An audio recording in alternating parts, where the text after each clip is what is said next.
আমার নতুন একটি ভিডিওতে আমার সমস্ত বন্ধুদের জানাই স্বাগত। আজকের ভিডিওটি খুব স্পেশাল। আশা করছি আজকের ভিডিওটি দেখতে তোমাদের ভালো লাগবে। হ্যালো ফ্রেন্ড, তোমরা সবাই কেমন আছো? আশা করছি তোমরা সবাই ভালো আছো। আমিও খুব ভালো আছি। আর দেখো, ফাইনালি আমি রেডি হয়ে গিয়েছি। তারপরে আমি আজকে ভিডিওটা শুরু করছি, কারণ আজকে একটা বিশেষ দিন।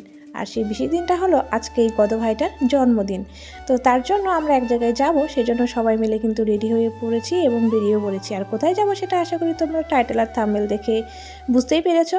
তো বাড়ি থেকে আমরা বেরিয়ে পড়েছি। তো তারপরে মামি ঠাকুর প্রণাম করে নিল। তো এখন আমরা আমাদের গন্তব্যস্থলে যাওয়ার জন্য রওনা দিয়ে দিলাম।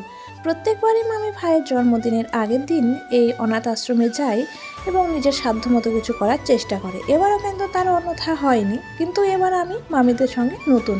যাওয়ার পথে একটা মিষ্টির দোকান থেকে আমরা দাঁড়িয়ে গেলাম, কারণ বাচ্চাদের জন্য মিষ্টি নেওয়া হয়নি। তার জন্য এই দোকান থেকে তাদের জন্য কিছু পরিমাণে মিষ্টি নিয়ে নেওয়া হলো। আর তোমাদের সঙ্গে কথা বলতে বলতে দেখো আমরা কিন্তু পৌঁছে গিয়েছি সেই অনাথ আশ্রমে।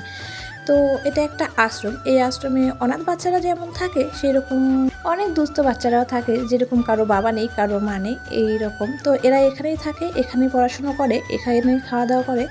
তো এদের যাওয়ার কোনো জায়গা নেই। তো এটাই ওদের একমাত্র ঠিকানা। তো যেহেতু আমাদের আসতে অনেকটা দেরি হয়ে গিয়েছিল, তো আশ্রম থেকে ফোন করা হয়েছিল আর ওদের খাওয়ার টাইমটাও হয়ে গিয়েছে। তার জন্য মামি বলেছে ওদেরকে খেতে দিয়ে দিতে। আর আমরা এসে দেখি ওরা কিন্তু খেতে বসেও পড়েছে।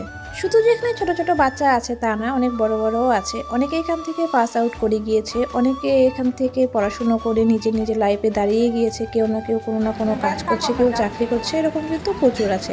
তো এখানে মোট 70টা বাচ্চা ছিল।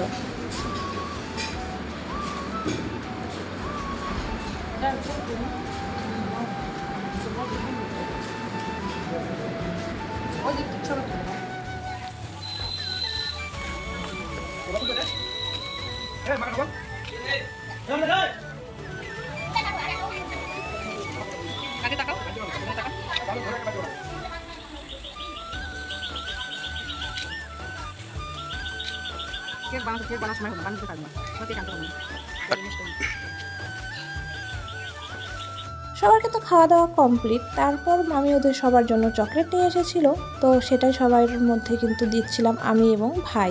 এটা একটা সরকারি আশ্রম। এই আশ্রম পর্যবেক্ষণের জন্য যারা আছে তাদের কাছে যা শুনলাম, তো এরা মাছ মাংস তো সেরকম ভালোভাবে পায় না। তো এরা মাসে একবার মাংস পায়, ডিম পায় সপ্তাহে একদিন, আর মাছ তো একদমই পায় না। তো সেজন্য যে যখন যার সামর্থ্য মতো যতটা পারে এদেরকে দেওয়ার চেষ্টা করে। শুধু মামি না, মামির মতো আরও অনেকেই আছে এখানে দেওয়ার চেষ্টা করে। আর এই ভিডিওটা করার উদ্দেশ্য আমার এটা না যে সবাইকে দেখানো, ভিডিও করার উদ্দেশ্য এটাই যে আমাদের এখানেও যে এরকম একটা আশ্রম আছে সেটাই সবাইকে জানানো। আর সবাই কিন্তু একে অপরের দেখে শেখে এবং মোটিভেশন হয়। তো আশা করি এরকম ভিডিও দেখে অনেকেই মোটিভেশন হবে। সমস্ত বাচ্চাদের খাওয়া দাওয়া কমপ্লিট। তারপর তারা দেখো সবাই যে যার মতো নিজের রুমে চলে যাচ্ছে। আর ওনারা 3জন আছে এই আশ্রমের রক্ষণাবেক্ষণের দায়িত্বে। তো তারপর দেখো ওরা সবাই কিন্তু রুমে এসে চলে গেছে। এই যে ওদের শোয়ার জায়গা বা রুম বা বেডরুম যে যেটাই বলো আর কি, এগুলো সমস্ত কিন্তু সরকার থেকেই বহন করে। আর এগুলো সরকার থেকেই কিন্তু ওদেরকে দেওয়া হয়েছে।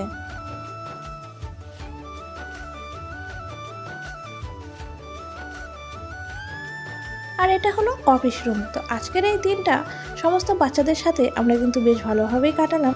এখন আমাদের বাড়ি ফেরার পালা। তো চলো, আজকের ভিডিওটি আমি এখানে শেষ করছি। ভিডিওটি তোমাদের কেমন লাগলো সেটা কিন্তু অবশ্যই কমেন্ট করে জানিও। আর তোমরা কেউ যদি আমার চ্যানেলে নতুন থেকে থাকো তাহলে অবশ্যই চ্যানেলটা সাবস্ক্রাইব করে পাশে থেকো। Thanks for watching my video.